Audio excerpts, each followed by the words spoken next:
असं स्ट्रेट.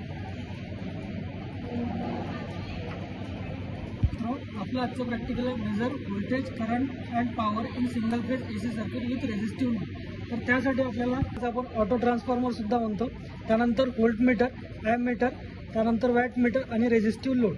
तर आपल्याला याचे आपल्या रेझिस्टिव्ह लोडमधली पॉवर मेजर करायची आहे. तर त्यासाठी लागणारी सर्किट डायग्राम, सर्किट कसं कनेक्ट करायचं ते बघूया. तर त्याच्यासाठी आपल्याला 230 volt single phase AC supply लागेल, जो की आपण आपल्या ऑटो ट्रान्सफॉर्मरला देऊ. त्यानंतर ऑटो ट्रान्सफॉर्मरच्या अक्रॉसमध्ये एक व्होल्टमीटर कनेक्ट करू. त्यानंतर त्याच्या सिरीजमध्ये ॲममीटर आणि ॲममीटरच्या सिरीजमध्ये वॅटमीटर कनेक्ट करू.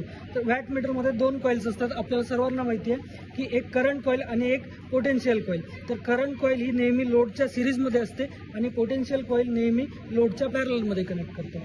तर त्यासाठी जो M टर्मिनल आहे त्याला आपला मेन सप्लाय येईल. त्यानंतर जो L टर्मिनल आहे वॅटमीटरचा, तो L टर्मिनल आपल्या लोडला जाईल.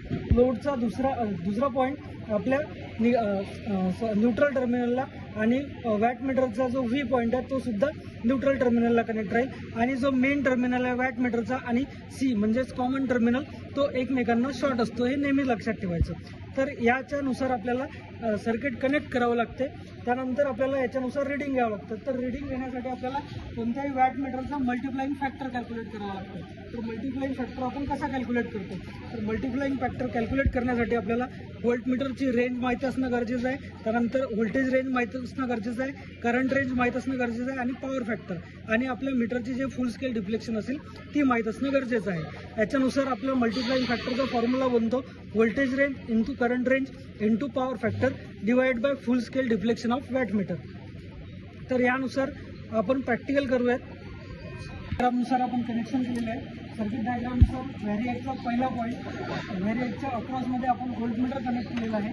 त्यानंतर व्होल्टमीटर थ्रू आपल्या ॲममीटरच्या पहिल्या मेन टर्मिनल कॉमन टर्मिनलला सप्लाय केलेला आहे. त्यानंतर ॲममीटरचा जो दुसरा टर्मिनल आहे तो वॅटमीटरच्या M टर्मिनलला आणि M आणि C टर्मिनल हे एकमेकात शॉर्ट केलेले आहे. त्यानंतर जो वॅटमीटरचा L टर्मिनल आहे तो आपल्या लोडच्या फेज टर्मिनलला जाईल आणि लोडचा जो न्यूट्रल टर्मिनल आहे तो आपल्या वॅटमीटरच्या V टर्मिनलला वापस येईल. त्यानंतर वॅटमीटरचा जो V टर्मिनल आहे त्याला आपण व्होल्टमीटरच्या सेकंड म्हणजेच न्यूट्रल टर्मिनलला कनेक्ट करू आणि त्याच्यानंतर व्होल्टमीटरचा जो दुसरा टर्मिनल आहे तो वापस न्यूट्रलला. अशा प्रकारे आपलं सर्किट कंप्लीट होते आणि याच्यानंतर आपण सप्लाय ऑन करू. एक दक्षता घ्यायची की आपला व्हेरिएकचा जो नॉब आहे तो नेहमी 0वर सेट असायला पाहिजे. आता आपला नॉब 0वर सेट आहे, आपण सप्लाय ऑन केलेला आहे. सप्लाय ऑन केल्यानंतर व्हेरिएबलचा जो नॉब आहे त्याने आपलं व्होल्टेज जे आहे आपण ते 220 वोल्ट हे कॉन्स्टंट ठेवू. तर व्होल्टमीटरमध्ये सुरुवातीला आपण व्हॅरी करून 220 वोल्ट सप्लाय दिलेला आहे. 220 वोल्ट सप्लाय दिला असता आपल्या ॲममीटरचं रिडिंगसुद्धा 0 आहे आणि वॅटमीटरचं रिडिंगसुद्धा 0 आहे. याचं कारण असं की आपण अजूनपर्यंत सर्किटमध्ये लोड कनेक्ट केलेला नाही. आता जसं आपण लोड कनेक्ट करू तसा आपल्या ॲममीटर आणि वॅटमीटर डिफ्लेक्शन दाखवणार. तर बघा ॲममीटरमध्ये करंट शो होत आहे. त्या ॲममीटरमध्ये 0.67 असा करंट आलेला आहे आणि वॅटमीटरमध्ये 177 असं वॅटेजचं रिडिंग आलेलं आहे. तर आपल्या ऑब्झर्वेशन टेबलमध्ये आपल्याला 3 रिडिंग घ्यावं लागते. व्होल्टेजचं आपण कॉन्स्टंट ठेवलेलं आहे 220 वोल्ट. हे तिन्ही याच्यासाठी लोडसाठी सेम राहणार. त्यानंतर करंट जसं आपण लोड वाढवू तसं करंट वाढेल आणि वॅटेज वाढेल म्हणजे वॅटमीटरचं रिडिंग शो होईल. तर आता जसं आपण पहिला लॅम्प ऑन केलं तर आपल्या ॲममीटरमध्ये 0.67 असा करंट आलेला आहे. त्यानंतर पॉवर आपल्या वॅटमीटरमध्ये शो होत आहे 180 वॅट. त्यानंतर आपल्याला कॅल्क्युलेटेड पॉवर ही आपल्या व्होल्टेज आणि करंट आणि गुणिले पॉवर फॅक्टर असं करून वॅटमीटर पॉवर आपल्याला कॅल्क्युलेट करावं लागेल. त्यानंतर आपण सेकंड लोड ऑन करू म्हणजे सेकंड बल्ब ऑन करू.